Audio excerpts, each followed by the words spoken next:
यदा ते हर्यता हरि वावृधाते दिवे दिवे आदित्य विश्वा भुवनानि ये यमिरे। अर्थात सब लोकों का सूर्य के साथ आकर्षण और सूर्य आदि लोकों का परमेश्वर के साथ आकर्षण है। Good morning my dear students. आज हम अपनी हिंदी की कक्षा में पढ़ेंगे पाठ 7 गुरुत्वाकर्षण शक्ति की खोज वास्तविकता। बच्चों, भारत प्राचीन काल से ही एक महान देश रहा है और आज भी है। भारत की महानता के कई कारण हैं। शौर्य गाथाओं से भरपूर इतिहास, विभिन्न सभ्यताओं व संस्कृतियों का अद्भुत मेल, साहित्य की विभिन्नता को दर्शाते वेद, वेदांत आदि। आइए भारत की महानता को दर्शाता एक और उदाहरण देखते हैं।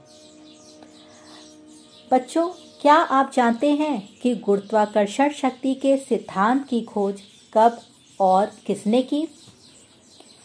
आप में से अधिकांश लोगों का जवाब होगा कि गुरुत्वाकर्षण शक्ति की खोज न्यूटन ने 1687 ईस्वी में की है। आपको यह जानकर आश्चर्य मिश्रित खुशी होगी कि न्यूटन तो छोड़ो, जब न्यूटन के दादा परदादा वगैरह जंगलों में घुमा करते थे एवं कंदराओं का मतलब होता है जमीन के अंदर या पहाड़ में खोदा हुआ या प्राकृतिक रूप से बना हुआ बहुत बड़ा गड्ढा या फिर गुफा। तो जब न्यूटन के दादा परदादा वगैरह जंगलों में घुमा करते थे और कंदराओं यानी गुफाओं में रहा करते थे, उस समय से भी पहले हमारे ऋषि मुनि जो हैं वो गुरुत्वाकर्षण शक्ति को पहचान कर उसे ग्रंथों में लिपिबद्ध कर चुके थे। लिपिबद्ध का मतलब हुआ है लिखा हुआ, यानी कि जो हमारे ऋषि मुनि हैं वे गुरुत्वाकर्षण शक्ति को पहचान चुके थे और उसे हमारे ग्रंथों में लिख चुके थे।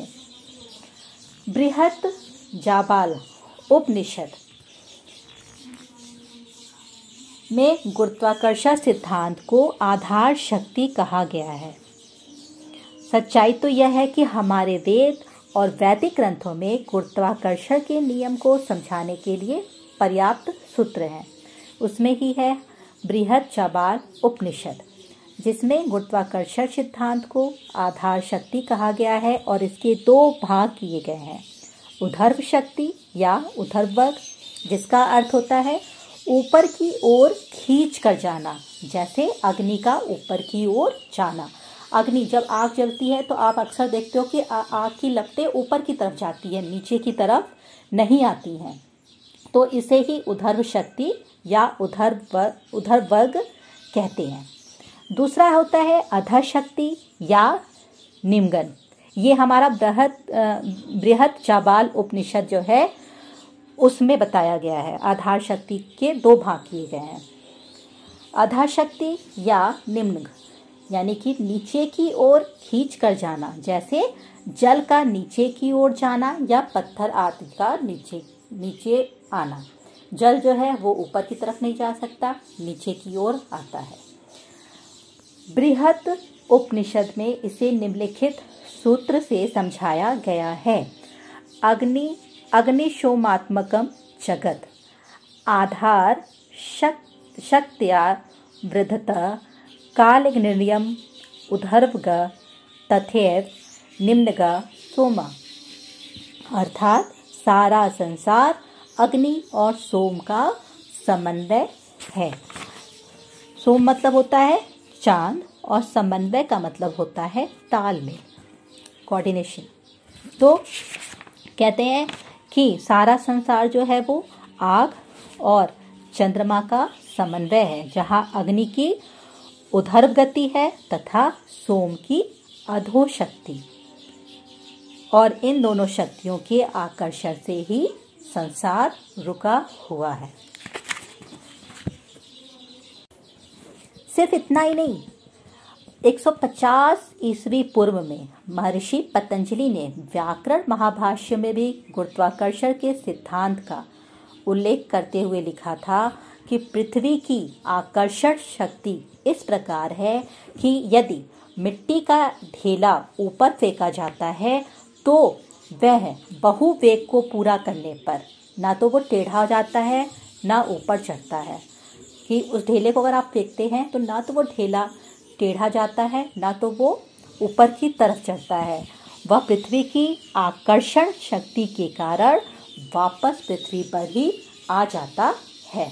और तो और भास्कराचार्य द्वितीय ने भी अपने सिद्धांत शिरोमणि में कहा है कि पृथ्वी में आकर्षण शक्ति है जिसके कारण वह ऊपर की भारी वस्तु को अपनी ओर खींच लेती है और वह वस्तु पृथ्वी पर गिरती हुई सी लगती है। पृथ्वी जो है स्वयं सूर्य आदि के आकर्षण से रुकी हुई है, अतः वह निराधार यानी कि बिना किसी आधार के आकाश में स्थित है। पृथ्वी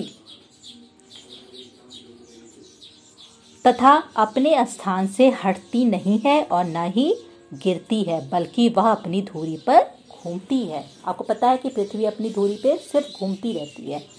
तो ये खुद जो है, पृथ्वी जो खुद है, ये सूर्य की आकर्षण से रुकी हुई है, उसका कोई आधार नहीं है, आकाश में ये स्थित है और अपने स्थान से हटती नहीं है और ना ही गिरती है, बस ये अपनी धुरी पर घूमती रहती है। लाखों वर्ष पूर्व रचित ऋग्वेद का मंत्र है, यदा ते हर्यता हरि वावृधाते दिवे दिवे आदित्य विश्वा भुवनानि ये यमिरे। अर्थात सब लोगों का सूर्य के साथ आकर्षण और सूर्य आदि लोकों का परमेश्वर के साथ आकर्षण है। इसमें ईश्वर के रचे आकर्षण, प्रकाश और बल आदि बड़े गुण हैं और उनसे सब लोकों का दिन दिन और क्षण क्षण के प्रति धारण, आकर्षण और प्रकाश होता है। इस हेतु से सब लोग अपनी अपनी कक्षा में चलते रहते हैं, इधर उधर विचल भी नहीं सकते।